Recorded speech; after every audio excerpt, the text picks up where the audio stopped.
Hello guys, नमस्कार, welcome back to my channel. तो आज देखने वाले एचएससी के लिए, एचएससी स्टूडेंट के लिए बोर्ड एग्ज़ाम बहुत नज़दीक आ रहा है और ऐसा बच्चों लोगों का टेंशन बढ़ रहा है कि क्या करें। अभी सब्जेक्ट बहुत सारे और कैसा पढ़ाई करें। लेकिन बच्चों लोगों को ये 12th स्टैंडर्ड के लिए ये कंबाइंड पासिंग रूल क्या है वही आज देखेंगे। तो आज देखेंगे साइंस स्ट्रीम के लिए ये पीसीएम पीसीबी क्या होता है। तो पीसीएम पीसीबी बहुत लोगों को ये भी पता नहीं है कि पीसीएम क्या होता है और पीसीबी क्या होता है और इसमें कितने मार्क्स का ओरल होता है, कितने मार्क्स का रिटर्न होता है। पीसीएम में ओरल नहीं होता, प्रैक्टिकल होता है। तो ये यहाँ पे मैथ्स में ओरल होता है। तो ये कैसा मार्क्स यहाँ पे डिस्ट्रीब्यूशन किया है और ये पासिंग रूल क्या है, कंबाइंड पासिंग रूल क्या है, वही जो मैं आज बताने वाला। आज का वीडियो बहुत इंटरेस्टेड होने वाला है दोस्तों, और आपके दिमाग में जो फेल होने का जो डर बैठा है वो भी निकल जाएगा। लेकिन आपको वीडियो पूरा देखना है। तो चलो स्टार्ट करेंगे। यहाँ पे PCMB, तो यहाँ पे P मतलब फिजिक्स, C केमिस्ट्री, M मतलब मैथ्स और B मतलब बायोलॉजी। अगर तुम लोगों को PCM करना है, इंजीनियरिंग साइड पे अगर जाना है 12th के बाद में, तो तुम लोग PCM की तरफ ज़्यादा ध्यान देना है। तो एग्रीकल्चर और B फार्मेसी, D फार्मेसी, इसके तरफ अगर जाना है तो PCB की तरफ ध्यान देना है। तो लेकिन इसमें PCM और PCB इसका मार्क्स का कैलकुलेशन कैसा होता है वही आप देखेंगे। तो फिजिक्स दोस्तों होता है 50 मार्क्स का, केमिस्ट्री 50 मार्क्स का, और ये दोनों मिलके 100 मार्क्स का पेपर हो जाता है। लेकिन उसमें से 30 मार्क्स प्रैक्टिकल होता है। Practical plus theory, THEORY, theory equal to total. तो प्रैक्टिकल 30 मार्क्स का हो जाएगा और ये इधर थ्योरी हो जाएगी 30 मार्क्स इक्वल टू 100 मार्क्स। तो ये फिजिक्स केमिस्ट्री 50-50 मार्क्स का पेपर, मतलब दोनों मिलके 100 मार्क्स का पेपर हो जाएगा। उसमें से 30 मार्क्स का आपका प्रैक्टिकल हो जाएगा, 70 मार्क्स थ्योरी, मतलब रिटर्न पेपर 70 मार्क्स का होगा। मतलब 30 + 70 इक्वल टू 100। मतलब ये पीसी का पेपर, फिजिक्स केमिस्ट्री का पेपर 100 मार्क्स का हो जाएगा। इसमें से 30 मार्क्स आपका प्रैक्टिकल हो जाएगा, 70 मार्क्स का रिटर्न पेपर हो जाएगा। तो इसमें दोस्तों ये 30 जो मार्क्स है प्रैक्टिकल का, अक्सर ये 30 मार्क्स कॉलेज के हाथ में होता है और कॉलेज में ये सभी लोगों को कम से कम 28 मार्क्स आराम से देते हैं। रेयर केस ऐसा होता है कि साल भर जो बच्चों लोगों ने टीचर लोगों को सताया, कभी प्रैक्टिकल ज्वाइन नहीं किया, ऐसे लोगों को फिर 20-25 मार्क्स वो मिलता है। लेकिन अक्सर यहाँ पे 28-25 के ऊपर ही ओरल में मार्क्स मिलता है, प्रैक्टिकल का मार्क्स। अगर यहाँ पे ओरल में अगर आप लोगों को 25 मिल गया प्लस ये 70 में से पासिंग कितना है, पासिंग है 35, 100 में से 35 पासिंग है।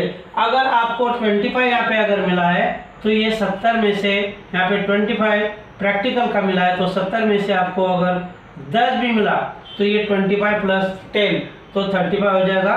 तो आराम से आप पास हो सकते हैं। लेकिन दोस्तों अगर आपको आगे कोई मेडिकल फील्ड में जाना है, MST CT इधर अगर जाना है, तो यहाँ पे परसेंटेज उसका स्कोर ज़्यादा होना चाहिए। खाली पासिंग कैसा होना है वो मैं आप लोगों को बता रहा। लेकिन आगे आपको कोई इंजीनियरिंग लाइन में अगर जाना है तो आपको ज़्यादा से ज़्यादा मार्क्स लाना पड़ेगा यहाँ पे। तो कम से कम ये प्रैक्टिकल 25 मार्क्स, और यहाँ पे अगर आप लोगों को 15 मार्क्स 50 मार्क्स भी अगर मिल गया, तो 15 अगर मार्क्स मिल गया तो ये आपका 25 + 15 इक्वल टू 40, मतलब आराम से पास हो सकते हैं। पासिंग के लिए खाली तो 70 में से आपको 15 मार्क्स अगर मिल गया तो ये 25 + 15 इक्वल टू 40, मतलब आप PC में फिजिक्स केमिस्ट्री में आराम से पास हो सकते हैं। मैथ्स 100 मार्क्स का पेपर रहेगा, तो 100 मार्क्स में से तुम लोगों का ओरल रहेगा प्लस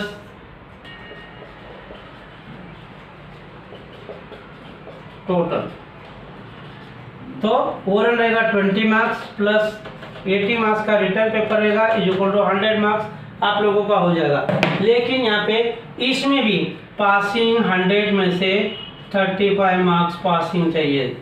तो इसमें से अक्सर स्कूल और कॉलेज में ओरल का मार्क्स बच्चे लोगों को पूरा देते हैं। मैं बोला कि रेयर केस में ऐसा कोई बच्चे लोग अगर टीचर लोगों को सताते उसी टाइम थोड़ा कम ज़्यादा हो जाता है, लेकिन मोस्टली सब लोगों को ओरल का मार्क्स मिल जाता है। तो ये अगर 20 आपको ओरल का मार्क्स मिल गया तो 80 मार्क्स का पेपर है। इसमें से आपको कितना मार्क्स का लिखना पड़ेगा? पासिंग के लिए 15 मार्क्स, 20 मार्क्स का आपने लिखा, तो 20 और 20 40 मार्क्स आपको अगर मिल जाएगा तो आप आराम से पास हो सकते हैं।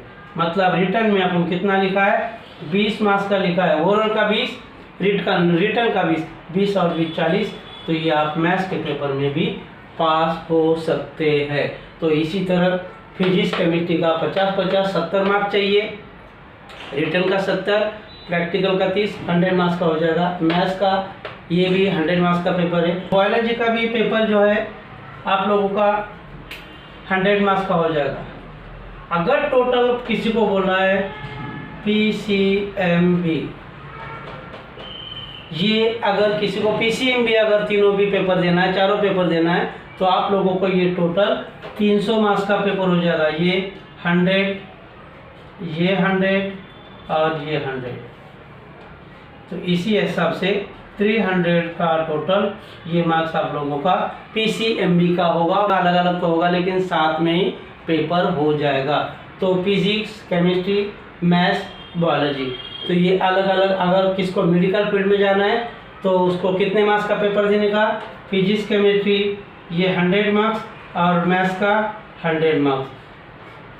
इंजीनियरिंग की तरफ अगर जाना है तो इसको 200 मार्क्स का पेपर देना पड़ेगा। अगर सपोज बायोलॉजी में तरफ एग्रीकल्चर की तरफ जाना है तो उसको PC ये 100 marks, physics chemistry 100 marks plus biology 100 marks, इसको 200 मार्क्स का पेपर देना पड़ेगा। तो इसी तरह आपको अगर इंजीनियरिंग में जाना है तो PCM का तैयारी करना है।